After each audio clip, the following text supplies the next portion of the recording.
Hi friends, இன்னைக்கு நம்ம December second வீக்கான கரண்ட் அஃபேர்ஸ் தான் பார்க்க போறோம். ஸோ ஸ்டேட் ஆஃப் குவைத்தோட ஃபாரின் மினிஸ்டரா வந்து ஹெச்இ அப்துல்லா அலி அல் யாஹ்யா அவங்க இருந்திருக்காங்க. ஸோ நிதி ஆயோகோட வைஸ் சேர்பர்சன் வந்து யாருன்னா சுமன் பெரி. ஓகேவாங்க.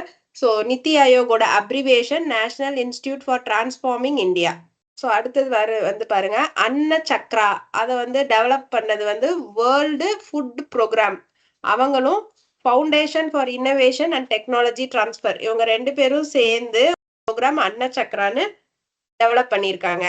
அடுத்தது ஸ்கேன் போர்ட்டல் அப்படின்னு ஒரு போர்ட்டல் இருக்குங்க. அது எதுக்குன்னா, அது அந்த போர்ட்டல் வழியா நீங்க வந்து சப்சிடி கிளைம் பண்ணிக்கலாம். சப்சிடி அப்ரூவலை வந்து ட்ராக் பண்ணிக்கலாம். ஓகேவாங்க. இப்போ இந்த அன்ன சக்ரா என்னது அப்படின்னா, நம்ம ரேஷன் கடைகளை வந்து எஃபிஷியண்டா இருக்கான்னு பார்க்குற ஒரு கருவி, ஒரு அப்ளிகேஷன் வச்சுக்கோங்க. ஒரு சாஃப்ட்வேர் தான் அது. ஸோ டிபிஐஐடி அப்படின்னா என்னது? Department for promotion of industry and internal trade. So Nai Chetna பாகல் பத்லவ் கி அப்படின்ற ஒரு கேம்பெயின் லான்ச் பண்ணியிருக்காங்க. அது எதுக்காண்டினா ஜெண்டர் பயாஸ்டு வயலன்ஸுக்கு எதிரானது. ஜெண்டர் பயாஸ்டு வயலன்ஸ்னா இப்போ ஃபீமேல் இன்ஃபேன்டிசைடு, பெண் சிசு கொலை, அது பெண்ணுக்கு மட்டும்தான் நடக்குது இல்லையா? ஆண் சிசுவை கொலை பண்றது இல்லை.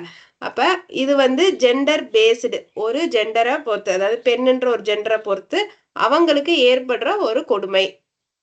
ஸோ இதை எதிர்த்து போராடுறது, இது மாதிரி நிறைய கொடுமைகள் 2 பேருக்குமே இருக்கும். ஸோ அதை எதிர்த்து போராடுற மாதிரி தான் நை சேத்தனா பாகல் பத்லவ்கி அப்படின்னு சொல்லி கொண்டு வந்திருக்காங்க. ஸோ இன்டர்நேஷனல் ஃபிலிம் ஃபெஸ்டிவல் இந்தியால கோவால நடந்திருக்குங்க.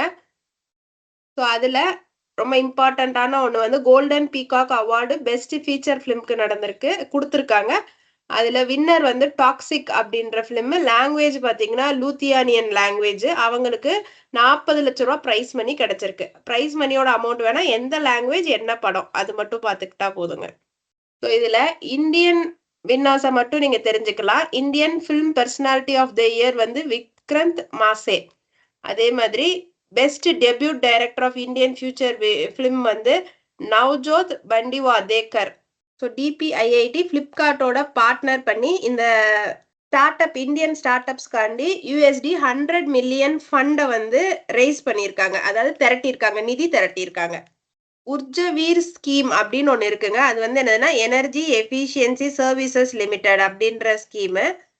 ஸோ இது வந்து நீங்க யூஸ் பண்ற ஃப்ரிட்ஜு, வாஷிங் மிஷினு, இந்த மாதிரியான அப்ளையன்சஸ்ல எப்படி கம்மியான எலக்ட்ரிசிட்டியில நீங்க யூஸ் பண்றது, எப்படி எஃபிஷியண்டா எனர்ஜியை யூஸ் பண்றதுன்னு சொல்றது. அதனால நமக்கு என்ன ஆகும்னா மணி வைஸ் நிறைய பெனிஃபிட்ஸ் கிடைக்கும். ஸோ இந்த மாதிரி ஒரு எஜுகேஷனல் அவேர்னஸ் கொடுக்கறது தான் உர்ஜவித் ஸ்கீம். ஸோ இந்தியாவோட பர்மனன்ட் ரெப்ரசன்டேட்டிவ் டு யூஎன், அதாவது இந்தியால இருந்து யுனைடெட் நேஷனுக்கு பிரதிநிதியா போயிருக்கிறவங்க, டெம்பரவரியா இல்லாம பெர்மனண்டா போயிருக்கிற ஒரு அம்பாசிடர் பேரு வந்து ஷாம்பு எஸ் குமரன். ஸோ அம்ரித் கியான் கோஷ் அப்படின்ற ஒரு போர்ட்டலை வந்து பப்ளிக் அட்மினிஸ்ட்ரேஷன், அதாவது கலெக்டர்ஸ்காண்டி கொண்டு வந்திருக்காங்க. அவங்கள ஸ்ட்ரென்தன் பண்றதுக்காண்டி, அவங்களோட கவர்னன்ஸ்ல நிறைய மெத்தட்ஸ் அண்ட் ட்ரைனிங்ஸ் கொடுக்கறதுக்காண்டி கொண்டு வந்திருக்காங்க. ஸோ இதை யாரு சேர்த்து கொண்டு வந்திருக்காங்கன்னு பார்த்தீங்கன்னா, கெப்பாசிட்டி பில்டிங் செல் சிபிசியும் கர்மயோகி பாரத் அப்படின்ற ஒன்னும் சேர்த்து இது வந்து ஒரு ஆன்லைன் ட்ரைனிங் பிளாட்ஃபார்மா கொண்டு வந்திருக்காங்க. இப்போ பிஎம் போஷான் அப்படின்னா என்னது? நியூட்ரிஷன் டெஃபிஷியன்சிய, அதாவது நம்மள்ட்ட இருக்கிற ஊட்டச்சத்து பற்றாக்குறைய சொல்றதுக்கான அதை சரி பண்றதுக்கான ஒரு ஸ்கீம் தான் பிரதான் மந்திரி போஷான் சக்தி நிர்மான் ஸ்கீம். ஓகேவாங்க. ஜியாலஜிக்கல் சர்வே ஆஃப் இந்தியாவும் இட்டாலியோட ரிசர்ச் இன்ஸ்டிடியூட்டான ஜியோ ஹைட்ராலஜிக்கல் ப்ரொடெக்ஷன், இவங்க 2 பேரும் சேர்ந்து நிலச்சரிவு வரத முன்கூட்டியே சொல்றதுக்காக ஒரு ரிசர்ச் பண்ண போறாங்க. அந்த இயர்லி வார்னிங் சிஸ்டம் கொண்டு வரதுக்காண்டி இவங்க 2 பேரும் ஒரு அக்ரிமெண்ட் போட்டிருக்காங்க. ஸோ இந்தியாவோட first integrated waste management city வந்து என்னதுன்னா சுத்னி வில்லேஜ். அந்த சிட்டி, அங்க ஒரு லேர்னிங் சென்டரும் இருக்கு. ஸோ யுனெஸ்கோ வந்து ஜாப்பனீஸோட சேக் மேக்கிங்க ஒரு பாரம்பரியமா சொல்லியிருக்காங்க, கல்ச்சுரல் ஹெரிட்டேஜா ஐடென்டிஃபை பண்ணியிருக்காங்க. ஸோ கிளைமேட் கான்ஃபரன்ஸ் COP29 எங்க நடக்க போகுது? பக்கு, அசர்பைஜான்ல நடக்க போகுது. வேர்ல்டோட ஃபர்ஸ்ட் நேஷனல் சவுண்ட்ஸ்கேப் ஆனியா அப்படின்றத ஃபின்லாந்து அறிமுகப்படுத்தியிருக்காங்க. ஸோ சவுண்ட் ஸ்கேப் அப்படின்னா என்னதுன்னா, அந்த அவங்களோட மொத்த லேண்ட்ஸ்கேப்பையும் வாய்ஸ் வச்சும், மியூசிக் வச்சுமே சொல்லியிருப்பாங்க. இப்போ ஃபார் எக்ஸாம்பிள் டெல்லினா எப்படி இருக்கும்? நெறைய ஏர் பொல்யூஷன், நெறைய வெஹிக்கிள்ஸ் இந்த மாதிரி. அதே மாதிரி காஷ்மீர்னா எப்படி இருக்கும்? ரொம்ப காமா, சைலன்ட்டா நதிகள் ஓடுறது, ஹிமாலயன் மவுண்டன்ஸ் இத எல்லாமே வாய்ஸ்லயே உங்களுக்கு அந்த ஜர்னிக்குள்ள கொண்டு போனா எப்படி இருக்கும்? சீசன்ஸ் எப்படி இருக்கும்? அங்க லைஃப் எப்படி இருக்கும்? இந்த மாதிரி சவுண்ட்லயே வந்து அவங்க லேண்ட்ஸ்கேப்ப டிஸ்கிரைப் பண்ணியிருக்காங்க. ஸோ இந்தியா இந்த காப் 29 கிளைமேட் சம்மிட்ல USD 1.3 டிரில்லியன் ஆனுவலி எல்லா பெரிய கண்ட்ரீஸும் டெவலப்டு நேஷன்ஸும் குடுக்கணும் அப்படின்னு சொல்லியிருந்தாங்க. யுஎஸோட world university ranking sustainability 2025 report படி இந்தியன் யூனிவர்சிட்டிஸ்ல டாப் பொசிஷனை பிடிச்சது ஐஐடி டெல்லிங்க. ஓகேவா? ஓவராலா அது 171 பொசிஷன்ல இருக்கு. வேர்ல்டு வைஸ் பார்க்கும்போது 171 பொசிஷன்ல இருக்கு. யூனிவர்சிட்டி ஆஃப் டொரண்டோ கனடாவை அதுதான் ஃபர்ஸ்ட் பிளேஸ் வேர்ல்டு லெவல்லயே. செகண்ட் பிளேஸ் வந்து இடிஹெச் ஜூரிச்ல இருக்கிற சுவிட்சர்லாந்துல இருக்கிற Zurich university. So banking and ஃபினான்ஸ்க்கு வந்தாச்சு. இதுல வந்து வேர்ல்டு பேங்க் ஒரு ரிப்போர்ட் கொடுத்திருக்காங்க. இந்தியாவோட வெளியில இருந்து வாங்கின கடன் எக்ஸ்டர்னல் டெப்ட் அது வந்து USD 31 பில்லியனா உயர்ந்து 31 பில்லியன் கூடி இப்போ மொத்தமா நம்ம எவ்வளவு கடன் வச்சிருக்கோம்? 647 பில்லியன் வச்சிருக்கோம். 2023 கணக்குப்படி நம்ம 647 பில்லியன் வச்சிருக்கோம்னு சொல்றாங்க. ஸோ இந்தியாவும் ஏசியன் டெவலப்மெண்ட் பேங்க்கும் 50 மில்லியன் லோனை வந்து கான்ட்ராக்ட் பண்ணியிருக்காங்க. அது எதுக்காண்டினா மெகாலயால வாட்டர் ஹார்வெஸ்டிங் பண்றதுக்கு. ஆக்சிஸ் பேங்க் அரைஸ் விமன் அப்படின்னு சொல்லிட்டு விமன் வந்து பினான்சியலா நல்ல முன்னேறணும் அப்படின்றதுக்காண்டி விமனுக்கான ஒரு சேவிங்ஸ் அக்கௌண்டா அரைஸ் விமனை வச்சிருக்காங்க. ஸோ ஸ்டாக் எக்ஸ்சேஞ்சஸ் இன்டர் ஆப்ரேஷனுக்கு வரப்போகுது. அதாவது ஒரு இடத்துல கனெக்டிவிட்டி போயிடுச்சுன்னா உடனே அதே ஸ்டாக் எக்ஸ்சேஞ்சை வேற இடத்துல நம்ம ஓபன் பண்ண முடியும். இது எப்ப இருந்து நடைமுறைக்கு கொண்டு வராங்கன்னா 1 ஏப்ரல் 2025ல இருந்து கொண்டு வராங்க. இது பேர் வந்து பிசினஸ் கண்டினியூட்டி பிளான் அப்படின்னு சொல்லுவாங்க. அதாவது அவங்களோட வர்த்தகம் தடைப்படாம கண்டினியூ ஆயிட்டே இருக்கும். Asian development bank USD 350 million வந்து இந்தியாவோட டிரான்ஸ்போர்டேஷனை மேம்படுத்துறதுக்காண்டி கொடுத்துருக்காங்க. அதாவது இந்தியாஸ் லாஜிஸ்டிக் செக்டர்னா டிரான்ஸ்போர்டேஷன். அதே மாதிரி கரெக்டா நீங்க வந்து டிரான்ஸ்போர்ட் பண்ணி டெலிவரி பண்ணிட்டீங்க அப்படின்னா எக்ஸ்போர்ட்லயும் நம்மளோட காம்படிஷன் வந்து இன்க்ரீஸ் ஆகும். ஸோ இதுக்கு கீழே அது எந்த ப்ரோக்ராம் வழியா பணம் கொடுக்குறாங்க அப்படின்னா ஸ்மைல்னு ஒரு ப்ரோக்ராம். ஸ்மைலோட அப்ரிவேஷன் பார்த்துக்கோங்க. Strengthening multi modal and integrated logistics ecosystem program. அடுத்தது நம்மளோட RBIயோட பாலிசி ரேட்ஸ் எல்லாம் ஒரு தடவை பார்த்துக்கோங்க. Policy repo, fixed reverse repo, standing facility, standing deposit facility rate, marginal standing facility rate, bank rate, cash reserve ratio, statutory liquidity ratio. So இது வந்து ஒரு ஜெர்மன் பேங்க் வந்து கிஃப்ட் சிட்டி வழியா ஜப்பானோட ஒரு கம்பெனி SMFG அப்படின்ற கம்பெனிக்கு ஒரு சஸ்டைனபிலிட்டி லிங்க்டு லோன் கொடுத்துருக்காங்க. ஸோ இது நம்ம கிஃப்ட் சிட்டி மூலமா வந்ததுனால இது ஒரு நியூஸ் அவ்வளவுதாங்க. நம்ம IDFC ஃபர்ஸ்ட் பேங்கோட அம்பாசிடர் வந்து அமிதாப் பச்சன்ங்க. ஸோ அவரோட டிஜிட்டல் அவதார், அவரோட போட்டோவை டிஜிட்டலா கொண்டு வந்திருப்பாங்க. அது பேர் அவதார்னு சொல்லுவாங்க. அதை வந்து ஒரு ஹோலோகிராஃபிக் ஆர்டிபிஷியல் இன்டெலிஜென்ஸ் பவர்டு ஹோலோகிராஃபிக்கா ஃபர்ஸ்ட் டைம் கொண்டு வந்த பேங்க் வந்து IDFC. அதாவது ஆர்டிபிஷியல் இன்டெலிஜென்ஸ் மூலமா அந்த ஹோலோகிராம் அப்படின்னா முந்தி DDலலாம் டிமாண்ட் டிராஃப்ட்லாம் ஒட்டி தருவாங்க. கலர் மாறும், ஒரு ஒயிட் பேப்பர் மாதிரி ஷைனிங்கா இருக்கும். ஸோ அது வந்து ஃப்ராட் பண்ணாம இருக்கிறதுக்காண்டி ஜென்யூனிட்டிக்காண்டி ஒட்டி தருவாங்க. ஸோ LIC வந்து கோல்டன் ஜூப்ளி ஸ்காலர்ஷிப் ஸ்கீம் அப்படின்னு சொல்லி எக்கனாமிக்கலி வீக்கர் ஸ்டூடெண்ட்ஸுக்காண்டி கொண்டு வந்திருக்காங்க. ஸோ 2022 ஸ்கீமை கம்பேர் பண்ணும்போது இதுல டபுள் டைம் ஸ்காலர் கொடு, அதாவது அமௌண்ட் வந்து டபுள் ஆக்கியிருக்காங்க. 100% இன்க்ரீஸ் பண்ணியிருக்காங்க. ஸோ ஏசியன் டெவலப்மெண்ட் பேங்கும் இந்தியாவோட national bank for financial infrastructure and டெவலப்மெண்ட்டும் இந்தியாவோட இன்ஃப்ராஸ்ட்ரக்சரை பூஸ்ட் பண்றதுக்காண்டி ஒரு அக்ரிமெண்ட் போட்டிருக்காங்க. ஸோ இவங்க வந்து ADB ஃபண்டு கொடுப்பாங்க. எவ்வளவு ஃபண்டு கொடுப்பாங்க? 500 மில்லியன் வந்து லோனா கொடுக்குறாங்க. ஸோ 500 ஸ்டாக்ஸ், டாப் 500 ஸ்டாக்ஸை நீங்க வாங்குறீங்க அப்படின்னா அதே டேலயே உங்களுக்கு ஷேர் அலாட் பண்ணிடணும். அதுதான் செட்டில்மெண்ட் டே. செட்டில்மெண்ட்னா நீங்க பணம் கொடுத்து உங்க பேர்ல ஸ்டாக்ஸை பதிவு பண்றதுதான் செட்டில்மெண்ட். அது இமீடியட்டா பண்ணிருக்கணும். அது T+0 days அன்னைக்கே நடந்திருக்கணும். ஐசிஐசிஐ பேங்க்கும் ஆஸ்திரேலியாவோட காமன்வெல்த் பேங்க்கும் சேர்ந்து ஒரு அக்ரிமெண்ட் போட்டிருக்காங்க. இந்தியாவுக்கும் ஆஸ்திரேலியாவுக்கும் நடுவுல ட்ரேட் அண்ட் ரிலேஷனை இம்ப்ரூவ் பண்றதுக்காண்டி. எஸ்பிஐ வந்து ஜிடிபியோட growth-அ எவ்வளவு சொல்லியிருக்காங்க? ஃபினான்ஷியல் இயர் 25க்கு 6.3% இந்தியாவுக்கு சொல்லியிருக்காங்க. டிபிஐஐடி என்ன சொல்லியிருக்குன்னா ஃபாரின் டைரக்ட் இன்வெஸ்ட்மெண்ட்டோட ஈக்விட்டி இன்ஃப்ளோ அதாவது இந்தியாவுக்குள்ள வந்தது 45% உயர்ந்திருக்குன்னு சொல்லியிருக்காங்க. ஸோ இன்டர்நேஷனல் சோலார் அலையன்ஸ் ஹரியானால குர்கிராம்ல இருக்குங்க. அதோட யுனைடெட் ஸ்டேட்ஸோட ஏஜென்சி ஃபார் இன்டர்நேஷனல் டெவலப்மெண்ட்டும் ஒரு MOU சைன் பண்ணியிருக்காங்க. ஸோ இது எதுக்காண்டி பண்ணியிருக்காங்கன்னா எனர்ஜி கனெக்டிவிட்டியை டெவலப் பண்றதுக்காண்டி அக்ராஸ் த நேஷன்ஸ் வெவ்வேறு நேஷன்ல எனர்ஜி தட்டுப்பாடு இல்லாம கனெக்ட் பண்றதுக்காண்டி USA இந்தியாவோட அக்ரிமெண்ட் போட்டிருக்காங்க.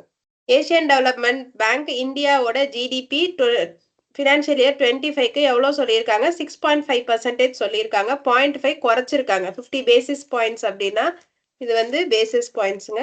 50 பேசிஸ் பாயிண்ட்ஸ் அப்படின்னா 0.5. இப்போ S&P குளோபல் வந்து நம்ம இந்தியாவோட ஜிடிபி growth ஃபினான்ஷியல் இயர் 25க்கு எவ்வளவு ஃபோர்காஸ்ட் பண்ணியிருக்காங்க? 6.8% ஃபோர்காஸ்ட் பண்ணியிருக்காங்க. ஸோ ஆக்டானம் டெக் அப்படின்ற ஒரு பிரைவேட் கம்பெனி குளோபல் அதாவது வேர்ல்டு லெவல்ல 200 கம்பெனிஸை செலக்ட் பண்ணதுல ஃபோர்ப்ஸ் வந்து செலக்ட் பண்ணியிருக்காங்க. அதுல நம்ம இந்தியாவை சேர்ந்த ஆக்டானம் டெக் பிரைவேட் லிமிடெட் அப்படின்ற ஒரு ஃபினான்ஷியல் டெக்னாலஜி கம்பெனியும் லிஸ்ட் ஆயிருக்கு. அது மும்பை பேஸ் பண்ண கம்பெனிங்க. இன்டர்நேஷனல் சோஷியல் செக்யூரிட்டி அசோசியேஷன் வந்து இந்தியாவை good practice award for Asia Pacific அப்படின்ற அவார்டு கொடுத்து நம்மளுக்கு பெருமை கொடுத்துருக்கு. அடுத்து இந்தியன் ஆரிஜினான Jasleen Kaur Turner prize win பண்ணியிருக்காங்க. எதுக்காண்டினா அவங்களோட எக்ஸிபிஷன் ஆல்டர் அல்டார் அப்படின்னு சொல்லிட்டு ஒரு எக்ஸிபிஷன் காண்டி. ஸோ அந்த எக்ஸிபிஷன் எதை பேஸ் பண்ணி இருந்துச்சு அப்படின்னா identity, migration, cultural inheritance, inspiration from அவங்களோட வாழ்க்கை பயணம். அவங்க ஸ்காட்லாண்ட்ல எப்படி இடம்பெயர்ந்து போனாங்க, அங்க வந்து எப்படி அவங்க கஷ்டங்களை அனுபவிச்சாங்க, அங்க இருக்கிற கல்ச்சரை எப்படி அவங்க ஃபாலோ பண்ண ஆரம்பிச்சாங்க, இதெல்லாம் வச்சு ஒரு எக்ஸிபிஷன் வச்சிருக்காங்க. அந்த எக்ஸிபிஷனுக்கு டர்னர் பிரைஸ் கொடுத்திருக்காங்க. அதுக்கப்புறம் இந்தியன் கெமிக்கல் கவுன்சிலுக்கு ஹேக் அவார்டு கொடுத்திருக்காங்க. ஹேக் அவார்டுனா ஹேக் நெதர்லாண்ட்ஸ்ல ஒரு இடத்தோட பேருங்க. ஸோ இதே கெமிக்கல்ஸை நம்ம வந்து டெரரிசம்க்கோ இல்ல இந்த வெப்பன்ஸ் ரெடி பண்றதுக்கு யூஸ் பண்ணக்கூடாது அப்படின்றதுதான். அடுத்தது உதய் சங்கர அவஸ்தி அப்படின்ற பர்சன். அவங்கதான் வந்து இஃபாக்கோவோட MD அண்ட் CEO. இஃபாக்கோன்றது டிராக்டர்லாம் பார்த்திருப்பீங்க, Indian farmers fertiliser cooperative limited. அவருக்கு என்ன அவார்டு கொடுத்திருக்காங்கன்னு பாத்தீங்கன்னா ரோக்டேல் பொயனீர்ஸ் அவார்டு கொடுத்திருக்காங்க. பிபிசியோட 100 மோஸ்ட் இன்ஸ்பைரிங் உமன்ஸ் லிஸ்ட்ல அருணா ராய், வினேஷ் போகட், பூஜா சர்மா இவங்க 3 பேரோட பேர் இருக்கு. ஸோ இதுல அருணா ராய்ன்றவங்க வந்து ஒரு IAS ஆஃபீஸரா இருந்து இப்போ சோசியல் ஆக்டிவிட்டிஸ் நிறைய பண்ணிட்டு இருக்காங்க. வினேஷ் போகட் நம்மளுக்கு தெரியும், 3 தடவை ஒலிம்பிக் போன ரெஸ்லரு. அடுத்து பூஜா சர்மான்றவங்க அவங்க வந்து ஸ்போர்ட்ஸுக்காண்டியும் சொசைட்டில லேடிஸ்க்கு இருக்கிற பேரியரு, நம்ம ஒரு சில மூட பழக்கங்கள்லாம் வச்சிருப்போம், அதையெல்லாம் தடுத்து வெளில வர்றதுக்கு ஹெல்ப் பண்றாங்க. இது போக நம்ம இந்தியால பிறந்த சுனிதா வில்லியம்ஸ் மேடம் நாசால ஒர்க் பண்றாங்க இல்லையா, அவங்க பேரும் இதுல இருந்துச்சு. ஸ்னேகா ரெவனூர் அப்படின்ற ஆர்டிபிஷியல் இன்டெலிஜென்ட் எக்ஸ்பர்ட், அவங்களுக்கு 20 வயசு தாங்க ஆகுது, அவங்க பேரும் அதுல வந்திருக்கு. அடுத்து இந்திரா காந்தி பீஸ் பிரைஸ் அது யாரு கொடுத்திருக்காங்க அப்படின்னா ஃபார்மர் பிரசிடென்ட் ஆஃப் சைலோட முன்னாள் அதிபரா இருந்த வெரோனிகா மிச்சலே பேச்சுலட் ஜெரியா அவங்களுக்கு கொடுத்திருக்காங்க. அடுத்து மெரியம் வெப்ஸ்டரோட வேர்ட் ஆஃப் த இயர்ன்ற வேர்டு எது கொடுத்திருக்காங்கன்னா போலரைசேஷன் அப்படின்ற வார்த்தைக்கு தான் கொடுத்திருக்காங்க. ஸோ இந்த வேர்டு எப்போ நிறைய சர்ச் பண்ணப்பட்டுச்சு அப்படின்னா USA நடந்த இந்த பிரசிடென்ஷியல் எலெக்ஷன்ல தான் சர்ச் பண்ணப்பட்டுச்சு. ஸோ போலரைசேஷனா ஒருதலைபட்சமா இருக்கிறது, ஒரு பக்கமே நம்ம ஃபேவர் பண்ணிட்டே இருக்கிறது. அடுத்தது UNEP அதாவது யுனைடெட் நேஷன்ஸ் என்விரான்மெண்ட் ப்ரோக்ராமோட champions of the earth award வந்து யாருக்கு கொடுத்திருக்காங்க அப்படின்னா இந்தியன் எக்காலஜிஸ்ட், அதாவது நம்ம என்விரான்மெண்ட் பாதுகாக்கிற ஒருத்தர் மாதவ் கேட்கில், அவருக்கு குடுத்திருக்காங்க. அவருக்கு லைஃப் டைம் அச்சீவ்மென்ட் அவார்டு குடுத்திருக்காங்க. லைஃப் டைம் அச்சீவ்மென்ட்ன்ற கேட்டகரியில இந்த அவார்டு வந்து அவங்களுக்கு குடுத்திருக்காங்க. கர்நாடகா போலீஸ் வந்து FICCI federation of Indian chambers of commerce and industry அதோட ட்ரோன் அவார்ட வந்து வின் பண்ணியிருக்காங்க. ஸோ அடுத்து நம்மளோட புது RBI கவர்னர் வந்து சஞ்சய் மல்ஹோத்ரா. அடுத்து ஜனா பேங்கோட பார்ட் டைம் சேர்மனா ராமசேஷன் அப்பாயிண்ட் ஆயிருக்காரு. அருணாச்சல் ரேங்க் மகோத்சவ் அப்படின்னு ஒரு லார்ஜஸ்ட் தியேட்டர் ஃபெஸ்டிவல்ங்க, இன்டர்நேஷனல் தியேட்டர் ஃபெஸ்டிவல். ஸோ அதுக்கு நம்மளோட இந்தியன் ஆக்டர் பங்கஜ் திரிபாத்தியை தான் அம்பாசிடரா, அதாவது தூதுவரா அப்பாயிண்ட் பண்ணியிருக்காங்க. அடுத்து insolvency bankruptcy board of India IBBAயோட எக்ஸ் அஃபிஷியோ மெம்பரா வைபவ் சதுர்வேதியை அப்பாயிண்ட் பண்ணியிருக்காங்க. ஸோ எக்ஸ் அஃபிஷியோ மெம்பர்னா என்ன அர்த்தம்? ஆல்ரெடி அவங்க IBBAல வேலை பார்த்துருக்கலாம். ஸோ அப்படியே அவங்கள வந்து ப்ரொமோட் பண்ணியிருக்கிற மாதிரி. ஸோ முதல்ல ஒலிம்பிக் அசோசியேஷனோட செக்ரட்டரி ஜெனரலா இருந்த சஞ்சீவ் மேத்தாவை இப்ப செக்ரட்டரி ஜெனரலா ஃபென்சிங் கான்ஃபெடரேஷன் ஆஃப் இந்தியாவுக்கு எலெக்ட் பண்ணியிருக்காங்க. செக்ரட்டரி ஜெனரலா அப்பாயிண்ட் பண்ணியிருக்காங்க. இந்தியால இருந்து இந்த பொசிஷனுக்கு போன ஃபர்ஸ்ட் பர்சன் ராஜீவ் மேத்தா தான். இவருக்கு முன்னாடி இந்த ஃபென்சிங் கான்ஃபெடரேஷனோட செக்ரட்டரி ஜெனரலா இருந்தவங்க ரூஷ்னி அபு ஹசன், மலேசியாவை சேர்ந்தவங்க. ஸோ HCL குரூப்லயும் HCL கார்ப்லயும் மெஜாரிட்டி ஆஃப் த ஷேர் வந்து ரோஷ்னி நாடார் அவங்களுக்கு போகுது. இதுக்கு செபி அப்ரூவல் கொடுத்துட்டாங்க. ஸோ ரெலிகேர் என்டர்பிரைசஸும் ரெலிகேர் என்டர்பிரைசஸ்ல இருக்கிற ஷேர்ஸை புர்மன் ஃபேமிலி வந்து இன்னும் கொஞ்சம் வாங்கியிருக்காங்க. ஸோ ESAவோட, அதாவது யூரோப்பியன் ஸ்பேஸ் ஏஜென்சியோட ப்ரோப் 3 மிஷன் தான் இன்னும் கொஞ்சம் பக்கத்துல போய் சன்னோட கொரோனா பத்தி படிக்க போகுது. அதானியோட டிஃபென்ஸும் அதுக்கப்புறம் வந்து இந்தியன் நேவிக்கு திருஷ்டி 10 ஸ்டார்லைன் ட்ரோனர் வந்து கொடுத்துருக்காங்க. அதனால நம்ம டிஃபென்ஸ் ரொம்ப ஸ்ட்ராங்கா இருக்கு. ஸோ நம்மளோட யூரோப்பியன் ஸ்பேஸ் ஏஜென்சியும் இஸ்ரோவும் சேர்ந்து ஒரு அக்ரிமெண்ட் போட்டிருக்காங்க. எதுக்குன்னா ககன்யான் மிஷனை வந்து ட்ராக் பண்றதுக்கு. ஸோ இந்த ககன்யான் மிஷன் தான் ஹியூமன் ஸ்பேஸ் லிஃப்டிங் மிஷன். ஹியூமனை ஃபர்ஸ்ட் டைம் ஸ்பேஸ்க்கு கொண்டு போறாங்க. இந்தியாவோட ஃபர்ஸ்ட் ஹியூமன் ஸ்பேஸ். ஏன்னா ஹியூமன் ஆல்ரெடி ஸ்பேஸ்க்கு நிறைய போயிட்டாங்க. இந்தியா ஃபர்ஸ்ட் டைம் ஹியூமன்ஸ் அனுப்புறது இந்த மிஷன் மூலமா தான். சயீத் மோடி இன்டர்நேஷனல் அப்படின்ற விளையாட்டை ஜெயிச்சது PV சிந்து அண்ட் லக்ஷயா சென். 2 பேருமே சிங்கிள்ஸ் விளையாண்டு ஜெயிச்சிருக்காங்க. தனித்தனியா விளையாண்டு ஜெயிச்சிருக்காங்க. PV சிந்து உமன் கேட்டகரியிலையும் லக்ஷயா சென் மென்ஸ் கேட்டகரியிலையும் ஜெயிச்சிருக்காங்க. ஸோ அர்ஜுன் எர்கசி அவர் தான் வந்து 2800 ELO ரேட்டிங்ல கோல்டு கேட்டகரியில லிஸ்ட் ஆயிருக்கிற 2வது இந்தியன். இதுக்கு முன்னாடி அதே கேட்டகரியில செலக்ட் ஆனவர் வந்து யாருன்னா நம்மளோட லெஜெண்ட் விஸ்வநாத் ஆனந்த் சார்.